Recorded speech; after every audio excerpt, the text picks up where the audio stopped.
Hello friends, बरायबाय Bodo Job Info official YouTube channel आसा खालामो नोंथांमोना बयबो मोजां दङ आं गोबांथार बिजियाव दंमोन बिनि थाखायनो आपडेट लाबोथवाखैमोन दा फाइनाली दिननिफ्राय नोंथांमोना आपडेट मोनफिनसिगोन बेनो जाबाय गोबांथार साख्रिनि सायाव आरो सरकारि लननि सायाव दा जायफ्रा Bodo Job Info official YouTube channel गोदानै फैदों साबस्क्राइब खालामना ला जेब्लायबो नोंथांमोना बर' रावजों लेटेस्ट आपडेट मोननो हागोन दा फाइनाली नोंथांमोननिसिम आत्मनिर्भर लननि सायाव बिग आपडेट सफैबावबाय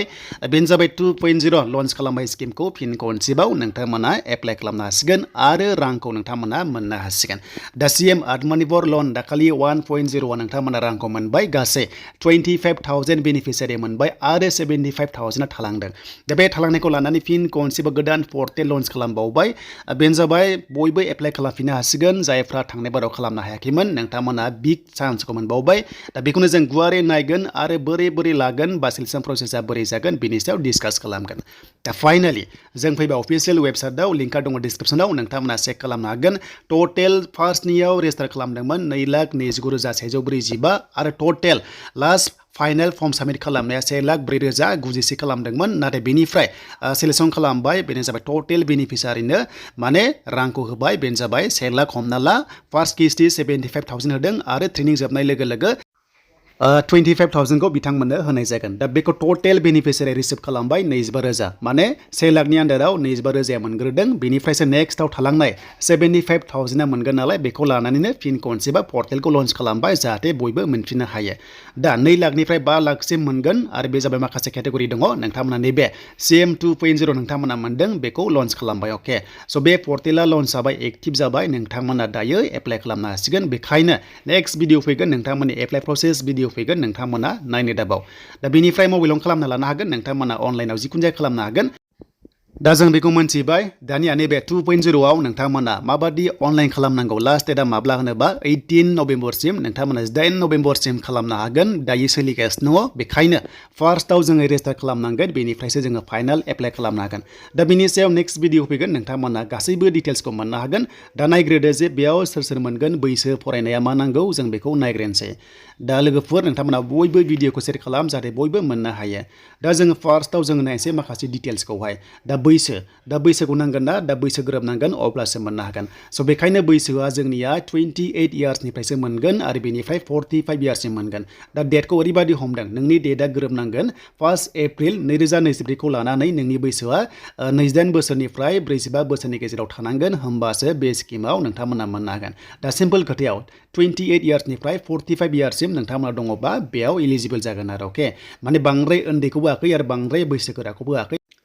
दा बेखौ जों मिन्थिबाय स' बेनिफ्राय गोबांथार कमेन्ट्स फैयो स्टुडेन्टआ मोनगोन ना मोना दा ओरैबायदि बुंदों बेखायनो बैसोखौ गोरा होखादों बेखायनो बैसोआ 28 इयार्सनि गाहायाव जुदि स्टुडेन्ट दङबा नोंथांमोना मोननाय नङा आरो जुदि नोंथांमोना लेखा फरा जुदि गारबायबा 28 इयार्स जाबायबा अब्ला नोंथांमोना बेखौ मोनगोन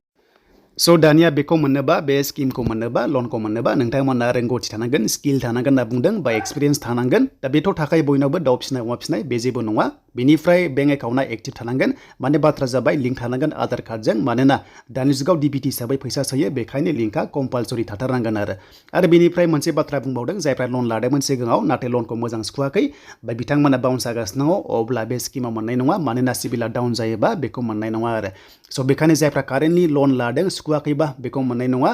ओमफ्राय नोंथांमोना लन लादों जुदि रांखौ सुखुगासिनो दङ अब्लाथाय नोंथांमोना मोनो जेबो नङा आरो दा बे जाबाय नोंथांमोननि डिटेल्स बेनिफ्राय पेन कार्ड नांगोन एमप्लयमेन्ट एक्सचेन्ज कार्डआ बेखौ नांथारगोन मानोना बे जाबाय फरायनायनि सायाव बेखायनो क्वालिफिकेशन सार्टिफिकेट बिथांमोनाबो बिदों आरो लोगोसे नोंथांमोना बेखौ आपल'ड खालामथारनांगोन दा बेनो नोंथांमोननि इम्परटेन्ट डकुमेन्ट्सआ बेनो नोंथांमोननिया जायखिजाया आइडि नांगोन बेनो जाबाय नोंथांमोना आधार कार्ड पेन कार्ड भटार कार्ड बेखौ बुंदोंमोन आरो स' बेखौ नोंथांमोना थाखागोन बेनिफ्राय 2.0 नि सायाव डिटेल्सखौ फैबावबाय दा बेयाव मोनदों जे जायफ्रानोखि CM 1 आव नोंथांमोना मोनखादों अके जुदि मोनखादोंबा बेखौ मोननाय नङा आरो जायफ्रा CM 1 आव नोंथांमोना बे लनाव एप्लाइ खालामखादों नोंथांमोना एप्लाइ खालामनांगौनि गोनांथि गैया बेनो सोलिखागोन मानोना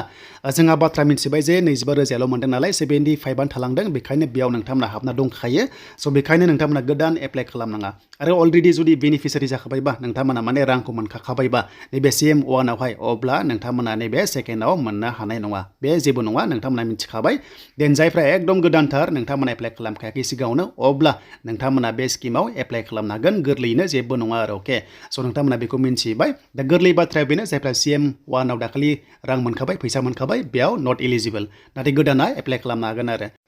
स' बेनिफ्राय दायो गोदान चेन्ज जादों एप्लिकेन्टआ मा खालामनांगोन ना बेनो जाबाय फिस होनांगोन अके नोंथांमोना फिस दाननांगोन बेनो जाबाय जोंनि STआव 100 एबा 100 रां पेमेन्टखौ खालामनांगोन अनलाइन हिसाबै आरो जायफ्रा जेनेरेल बिथांमोना मा 200 खालामनांगोन जोंनि ST SC OBC केटेगरिया मा खालामनांगोन 100 रांखौ नोंथांमोना पेमेन्टखौ खालामनांगोन अके स' बेनिफ्राय जेब्ला एप्लाइ खालामनाया साक्सेस जायो अब्ला एक्न'लेजमेन्ट मोनगोन आरो मेलावबो नोंथांमोनाव ID थांगोन बेखौ नोंथांमोना प्रिन्ट खालामना ला जाहाथे नोंथांमोना लानो हायो नेक्स्ट लेभेलाव दा बे राङा सासेयाव 2 लाखनिफ्राय 5 लाखसिम मोनगोन जायफ्रा सिम्पल फरायनाय नोंथांमोना 2 लाख मोनगोन आरो जायफ्रा डिप्ल'मा लाइननि जेरै हमना ला इन्जिनियार बा डक्टर बिथांमोना मा 5 लाखसिम मोनगोन आरो अके थिग बेबादिनो ITI थानाय गोबांथार रोखोमनि दङ नोंथांमोना 2 लाखनि बारा मोनगोन दा बुजिबाय नोंथांमोना 2 लाखनिफ्राय 5 लाखसिम मोनगोन बिनि गेजेराव 50%आ फ्रि मोनगोन आरो 50%खौ नोंथांमोना गभर्नमेन्टनो सुख'नांगोन आरो दा बिनि एप्लाइआ सोलिगासिनो नोंथांमोना खालामदो नेक्स्ट भिडिअ मोनगोन नोंथांमोननि अनलाइन एप्लाइ प्रसेस नोंथांमोना बड' जब इनफो इउटुब चेनेलाव मोननो हागोन स' बेखायनो जायफ्रा चेनेलाव गोदानै फैदोंमोन साबस्क्राइब खालामना ला जेब्लायबो आपडेट मोननो हागोन